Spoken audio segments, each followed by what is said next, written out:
Okay, hi everyone. So thank you so much, all of you, for joining us.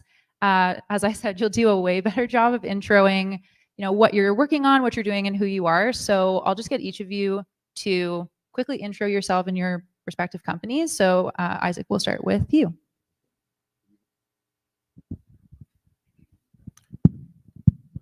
Good evening, everyone. My name is Isaac Olowolafe, co-founder and general partner at BKR Capital. BKR Capital is the first institutionally backed venture fund in Canada, focusing on investing in Black tech founders. We were fortunate to have LPs from BDC, RBC, Scotia, and on the Montreal side, CDPQ. So it's great to be here.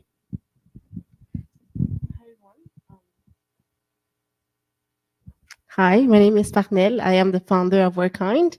We are a Montreal-based startup in the HR fintech. We are making it easy for businesses to take care of their employees with a SaaS platform and an e-wallet where employees can have access to lifestyle benefit and well-being benefit. And I'm very happy to be here today as well. Hi, everyone. My name is Jonah Chininga, and I'm the co-founder and CEO of Woveo. Woveo is a Calgary-based fintech startup, and then we really focus on community banking. So we built a community banking platform that focuses on enabling credit invisible Canadians, which are 9 million people, really to lower their cost of credit, build credit history, and increase their savings. So happy to be here and chatting with you guys. Hi, everyone. My name is Wong, and I'm the co-founder and CEO of LAUFT, Flexible Workspace. We are rebuilding the space between work and life. And we do this simply by building out a network of on-demand workspaces that layers technology and space to provide the freedom to be your best wherever and whenever you need to. Thank you. And I love that each of you are working or building or involved in something completely different from each other. So I have various questions that I'll throw out to each of you individually. And then at the end, maybe a couple questions you can all speak to. But Isaac, you're closer to me, so we'll start with you. Just given what it is you do, imagine you have, quite a unique perspective on investment. So what does your strategy look like, also for the current market too, and how do you approach potential investment opportunities? Absolutely. So I've been in the VC space for about 7 years now, first with Dreammaker Ventures, and then about 3 years ago, launching BKR Capital. And for me, I first started investing from pre-seed to as high as Series A, up to Series B. And I was fortunate to be able to see sort of the difference in terms of founders investing at the C stage compared to founders investing at the Series A stage. Fortunate to see how founders have reacted to the market pre-COVID and during COVID, and then post-COVID with inflation also tackling it. So for us, and our team is really focusing on the industries. We're industry agnostic, so we're not too specific on any industries, but we're really looking at the future of works, the future of living. And as you'll see from the 3 other portfolios beside me, that's sort of the areas that we're investing in, including cybersecurity and other ways of living. And then also really for us, we're looking at who can we trust that we could back, that especially at the current market that we're dealing with right now. As you saw with the last speaker, mental health is very important. Sustainability is very important. Being able to pivot is very important. So those are things that we're looking at. And just on the note of portfolio companies, can you share success stories, any lessons learned on kind of what success looks like that many or aspiring entrepreneurs watching tonight could learn from and be useful for them? Absolutely. So on my early days, investing through my other company, got into a company called Second Closet, which turned into Bolt, a company called Hopper, which is thriving, and then with BKR Capital, 3 great companies sitting beside me from 3 different industries. Also, we're in cybersecurity, Protexa, doing very well. We have a small allocation outside Canada, so we're fortunate to invest in a payment rail across Africa, and also a digital logistics company as well, to digitizing the bus system in Nigeria, Ghana, and Uganda. Amazing. And I'll just keep it kind of going down the line. So Farnel, I'm sorry I don't say your name as beautifully as you do. So employee well-being, I mean, as we know, is very critical and crucial, whether you're remote, in person, things like that. Can you share, from your perspective, success stories or case studies where your services had significant impacts on, improving the overall employee experience? I think we started during COVID, and I think it was the most. It was challenging at the beginning because we were just starting. It was an inception, but I think at that time it really made a difference because we couldn't be physically together, and a lot of the benefit and the lifestyle or any type of reward or recognition was at the office, and everybody was locked down at home. So employers were looking for ways to still connect with their employees, but also have an impact. And we started Workind, and we were trying to make sure that we provide lifestyle benefit to our employees for the decentralized team. And so employers were able to give money to their employees in the wallet and provide services wherever they want it. Could be at home, could be at the cottage, could be wherever you are. Instead of having like a food basket at the office, we'll just give you the money and you have access to the services that you need, or go and buy directly on the platform. So we basically build the platform during a time where we could have an impact directly. And we had the support of my previous employer, National Bank, who was an ally and allowed us to provide a platform. We did like a proof of concept for a whole year. And yes, we did had a great impact. And we've noticed how quickly the tool had an impact also on the merchant, the people, because we have a boutique, like a marketplace. So yes, our employee well-being is a very overarching and large subject. But what we think is that at the end of the day, the shape that the work-life balance is different depending on who you're talking to, and we really want to help employees define their own work-life balance so they can shape what makes sense for them. And you mentioned work-life balance. There's a few founders and teams that kind of made note that they're all here together. Do you have advice for HR professionals, business leaders on how they can create a better overall experience for their teams? For the teams, yes, I think the key, and it is probably overrated, but it is so important to start with the employees. Often, I feel like it has to be bottom up. So instead of putting in place a program or doing something to improve the employee experience from the get-go, it's very important to make sure that the team is involved and that you seek them and to understand what they actually need depending on the people you're working with. What I've seen a success with the customers that we work with, such as Cascade, which is like a flagship deal, like a major enterprise business, they actually work with their team either in Canada or in the US, and making sure that they understand what you guys need. They did lots of surveys and lots of workshops internally, and that makes a whole difference. And that's the key denominator within all the companies that we talk to. They listen to the team and they make sure that what you have the answer. And thank you. And I'll just move on now to Jonah. Just interested for you to dive in more about Woveo. And I think the community wallet aspect is quite interesting, and hoping that for those that might not be super familiar with how it all works, could you maybe just dive into the benefits it's offering and just how it all works? Yeah, so I'll probably start with why we do the work that we do. So we started the company mainly from personal experiences, from my personal experiences, as well as my co-founders. So just to give a quick landscape, so in Canada, there are 9 million people who are considered non-prime. So typically they have credit scores under 720. And this mainly affects newcomers who are coming to the country. And out of that 9 million people, about 6 million people, when they're borrowing money, mainly for short-term credit, they pay 25% to 47% interest rates. So if you add the affordability crisis that we're currently having in Canada, those people end up living paycheck to paycheck. And then that was my reality. So that was something that I wanted to be able to contribute and solve. So originally I'm from Zimbabwe. Community banking is one of the most banking systems that we rely on. One, because you're decentralizing financial systems, right? At the end of the day, banking in principle is collective savings, and you use credit risk models to be able to distribute that capital. And typically how it works in the Canadian context, that could be your credit union, your community banks, but essentially you're aggregating a community's capital and enabling those members to leverage that capital as credit facilities. So that's kind of like how we approached community banking to these platforms.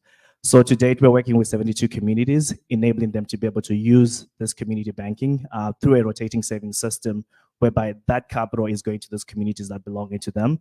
And then we are now partnered with the credit bureaus in Canada to use those alternative transactions, alternative data to be able to build credit history in a way that has never been done before. And really, for us, the game changer is we have done over $2 million in transaction volume, and we have a 100% repayment rate. And the reason why we are seeing that insight is if you look, because for us, when you're looking at community banking, really it's kind of like psychology of money, psychology within finance is one thing that we look at as a principle within the company is if you look at the spending hierarchy of a consumer, for us specifically a non-prime consumer, they have how they prioritize how they're going to spend. So whether it's rent, car bills, and then installment loan and credits, right? When you're focusing on a community banking or community-based credit, their incentive to repay is higher, right? You climb up that hierarchy, that ladder, and then that way you're able to mitigate non-repayment. You're also able to mitigate the high cost of credit that they end up getting charged. So that's kind of like how we are approaching reimagining credit for these individuals who are non-prime to be able to lower their cost of borrowing. So today we're working with 72 communities. They have about 18,000 members, and really enabling them to be able to leverage that alternative system to lower the cost of credit and expand credit to all of them. And follow-up question, I mean, you're dealing with sensitive information, and obviously fintech in general in a lot of these companies, security and privacy protection is very much top of mind. So how are you, ensuring the security of this information and obviously user data and information? Yeah, so for us, really, as a fintech company, you're starting as an early stage, you have limited resources. So our strategy at the beginning was leveraging third-party partnerships. So for us, for example, we partner with a bank that handles the deposits on the platform. And then in terms of data, you're just using kind of like things such as secure authentication, you're using fraud detection systems, and you're also using kind of like KYC and identity verification just to be able to manage those systems. So really that's kind of like our priority, because all the data that flows within our system, we have to submit it to the credit bureaus. So data encryption is really key. But then that's how we've been able to approach security and privacy of our consumers. Thank you. And Graham, I did not forget about you all the way down there. Once again, super interesting what it is you're doing with LAUFT. So I know Jonah shared a little bit about the inspiration and sort of why he's doing what he's doing. What inspired you to kind of jump into creating something like this? Well, I'm a serial entrepreneur, so I'm a bit insane, I think. But if anyone in this room has ever worked at a Starbucks, raise your hand. Coffee shop, hotel lobby, airport. Okay. How was that experience when you were on the go?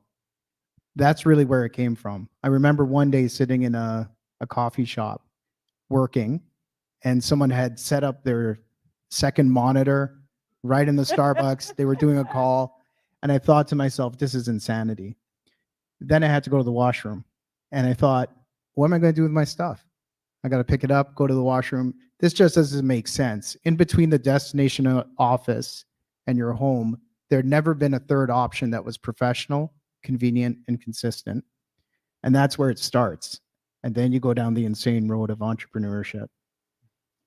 That's also a fair point too. You almost have to use the washroom before you leave to go work because you can't leave your stuff. It's we invented a desk. Like we actually have a utility patent on a desk. Awesome. I was actually, you kind of jumped, I guess, into what I was going to ask you, just examples of innovative design solutions that have really added to your success, or just anything really cool that you've been able to pull off. Yeah, so it all started with a desk. I say this, a desk with an integrated locker like a hotel safe. You can choose your 4-digit code, lock your laptop up, go to the washroom, come back. You don't have to ask anyone. That's where it starts. And then we thought, well, what would the experience need to be? And I think that's the critical thing when you're building a business is, one, what problem are you solving? Justin, you mentioned that. but what are you going to build around that experience? And so that's one innovation. The second would be to look at the category that you're in. And, people would say, LAUFT, are you a co-working business? Well, we are a space that people can work in, but there's a technology layer that allows you to have a seamless experience, whether it's access control, whether it's the consistency of the space, both physical and digital. And how can you create this experience? And so one innovation that we're bringing to the market based on coming out of COVID, there are a lot of commercial real estate companies that have buildings and assets and not as full as they used to be. So we're actually launching, using our technology, our LAUFT experience, the corporate timeshare. Can you have a company sign a lease for 1 day for the next 3 years? Can they sign Wednesday and Friday? And can you use technology to really administer that? So these are some of the innovations that we're rolling out. And I wish we had more time that each of you could just dive into more specifics about what each of you are working on and building. But lastly, if all of you could just kind of jump in and share your response to this question. Lots of potential or aspiring entrepreneurs and founders that come to these events and obviously look for inspiration from all of you. So if each of you could just share a piece of advice for navigating the market or just taking the next step with their idea or for their business, what would it be? Isaac, I'll have you kick it off. I think just be committed to yourself and believe in yourself, and be comfortable with the no's and understand that, there's going to be multiple no's before the first yes, and then build on the yes, build on the individuals around you that are giving you the yes. And then just, try to pivot before you're forced to pivot. When I started on the journey of trying to raise a fund, at first I was looking at it from a holistic point of view, a diversity fund, didn't have the real experiences on that side, did some investments, had to understand the market a little bit more, had to understand where were the gaps, had to understand who could be the allies that could be part of the journey that I'm, and the system that I'm trying to disrupt. And through multiple no's, finally got the first yes, start to pivot before others were pivoting based on a theme that were happening, and create the foundation and the infrastructure that institutions will feel comfortable in putting capital towards. And then that gave birth to our first fund, and now sort of creating a franchise around our fund to now, in the future, Fund 2, and then also the fellowship piece and other layers that are tied to BKR. So I think those are some of the things. Believe in yourself, pivot before you're forced to pivot, and multiple no's before the first yes. That's great. Farnel? I have so many advices. I always try to listen to you and think about something to say. I think the most important critical one I would share is to there's a difference between building a company and building a product. If you want to build a company and you want to have a product and you want to have a tech company, you need to have a technical co-founder. You need to have that, or at least hire someone product. This is the best investment because you need to start designing. You need to have that's a path. I did also like a non-traditional path to entrepreneurship, and now I'm more prepared for my second startup. But something I've learned is that I'm from the business side, and I didn't have a technical co-founder from day one, and we're very happy because now we have a tech team. But the road to get there is so hard because I didn't understand how hard it was to build a product. And I had the vision. I really wanted to do something great. But I think if I had a technical co-founder, at least someone from product, I would like have a blueprint, and I would be able to make sure that I had enough fund to build what I wanted to build, even if it's like a POC or MVP, or because I also started selling like a fictional product. I flew from Montreal to Palo Alto, and I met with Espressa, and they were very generous. I'm grateful for Alex Shuba and Igal, who were in the space in Silicon Valley. And in Montreal, I was selling their product, and they didn't even know I existed because I wanted to make sure that there was a market before I started with my MVP. But when I started to build it, it was hard because I didn't have a technical co-founder. So if you're serious about tech, you need to have a technical co-founder, have a dev, or have someone product. I think that's the basic of it. And I think it's also a good you're serving yourself for success. Thank you, Jonah. Yeah, so I'm still early stage, but the best advice I can give is you just need to learn how to figure things out. That has been my entrepreneurship experience. I'm only 30 years old. I've been doing this for 2 years, made a lot of mistakes, but just figuring things out and staying alive is the best thing that I can share. Right now, we're in an economic downturn. Things are going off the roof. It's expensive, the inflation, raising is tough, but then just figuring things out, because also this is the best time to be able to start a company because the availability of talent, as well as in a time of challenges, in a time of crisis, there's a change in consumer behavior, which creates better opportunities. So just figure it out. Thank you. And lastly, Graham.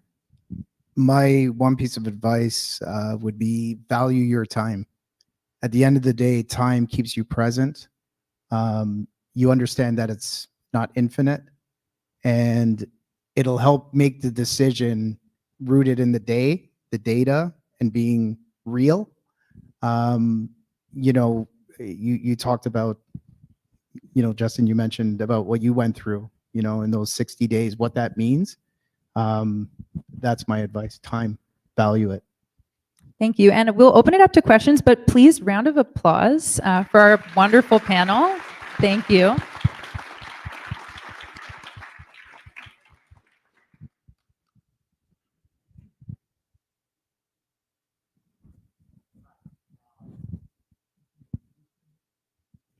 There we go.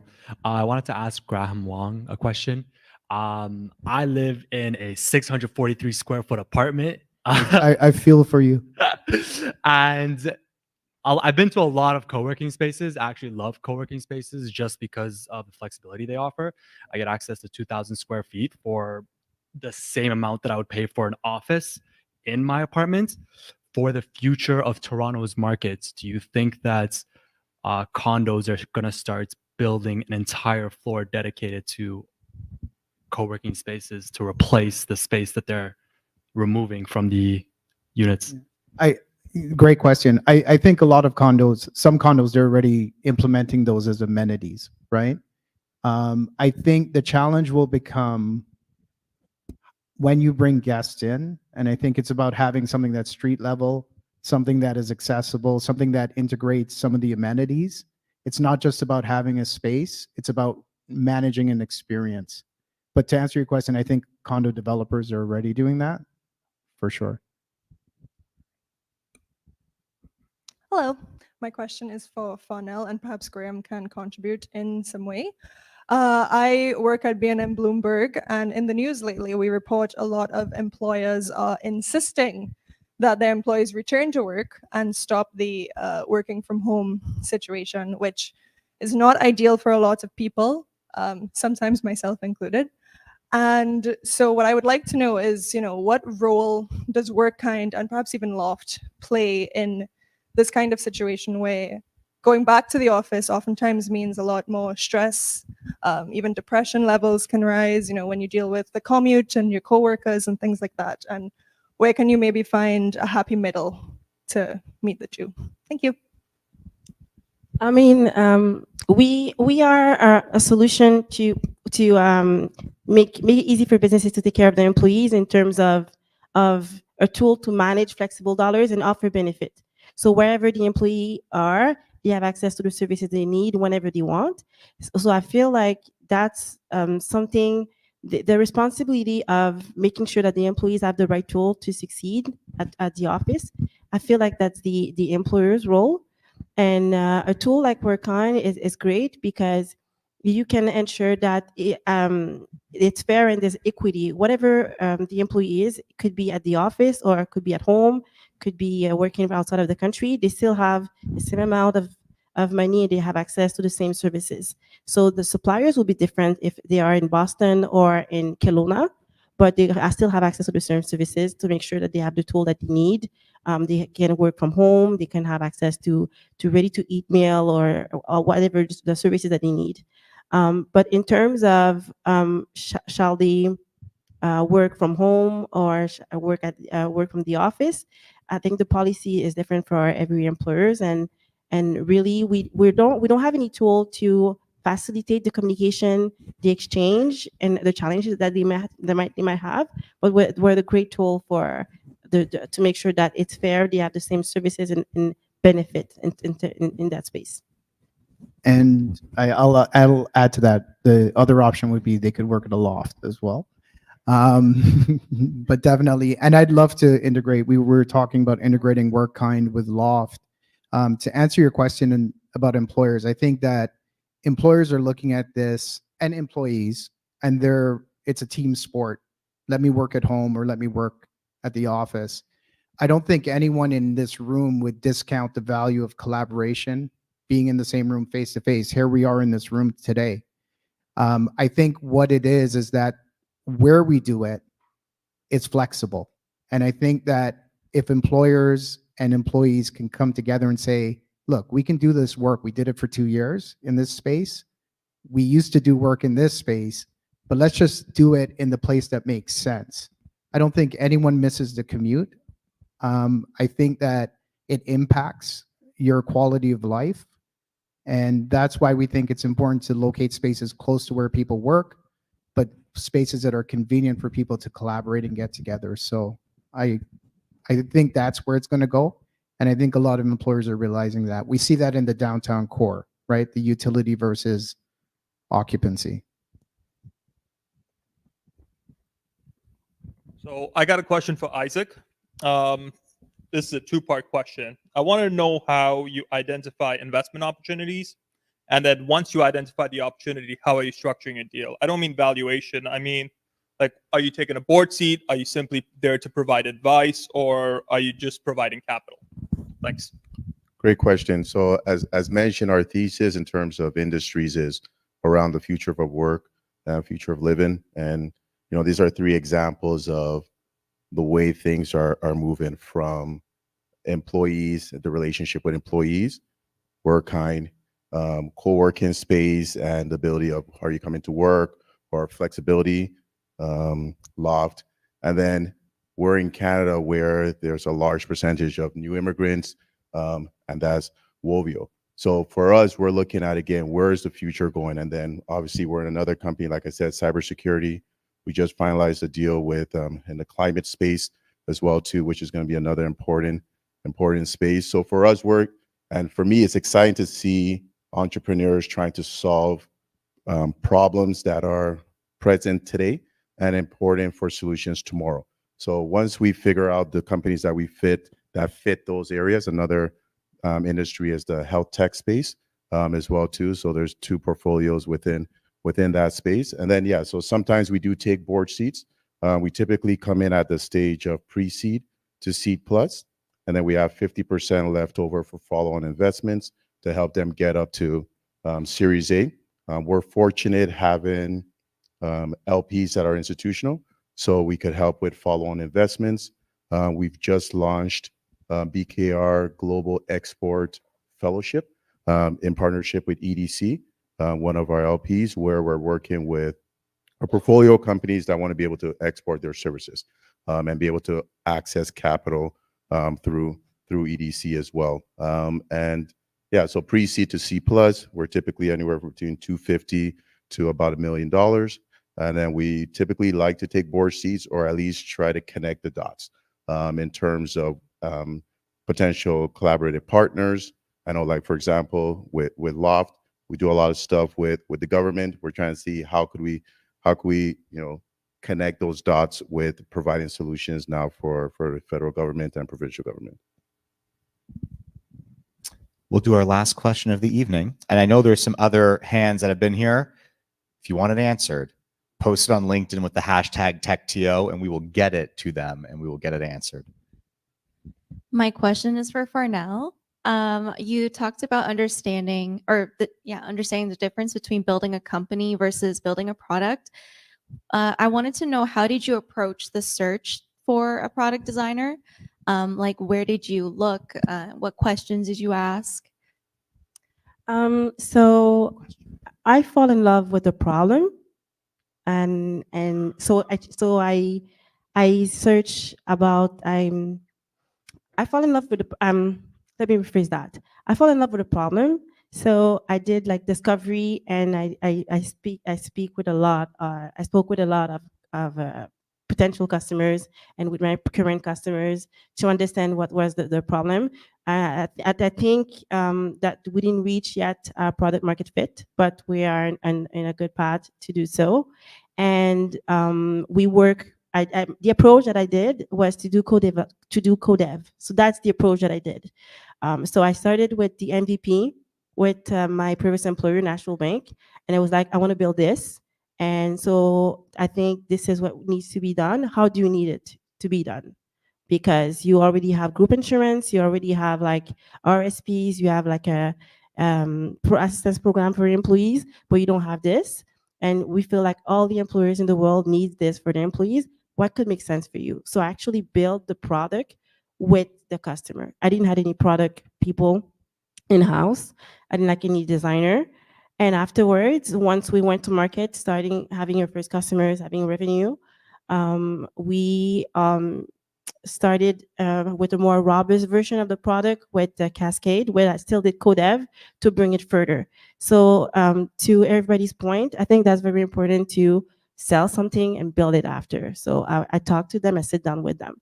But at some point, you're gonna receive a lot of feedback of customers who want stuff, but you need to build your own product to make it scalable. So and I feel like having feedback from customers will make sure that you can prioritize. You need to have a system in-house to prioritize. So we don't have like a CPO in-house, but we now have introduced the practice of product with a consultant. Her name is Laura. She works with a lot of startup from Real Ventures, and we met her through someone in the ecosystem, and she helped us with a specific need to build our first product roadmap. We didn't have any product roadmap, and we felt that now was the right time because we want to scale. That's the reason why we raised a seed round to accelerate, and so we wanted to have our own roadmap, own strategy. But that's where it came from. But at the beginning, it's just about selling, and having feedback. But you don't want to build like a monster. You make sure you need to have a product, solid product, to be able to scale. Thank you. Thank you so much. All right.